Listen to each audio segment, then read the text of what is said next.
super high-end traveler, that's kind of baseline. So yes, they expect a great hotel. Yes, maybe they need a private plane, but that is unlikely to make the experience magical. So I worked with them to come up with all kinds of quirky little things. For example, I had a friend in Bali who's a music producer and a musician. And so we came up with this idea of wouldn't it be cool if over the course of the month-long honeymoon, the groom was feeding me with little anecdotes of stories, things that were happening day to day, that we could then I could work with the music producer to basically write a song and about their experience as it's happening. So that's what we did. And then on the second or last night of the trip, when they were in London, this musician with a singer, and I think he had a guitar player as well, they basically performed this totally like really beautifully produced piece of music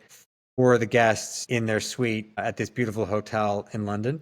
And then they had a master recording of it sent to them after. And so it was like their song, written for them about their experience.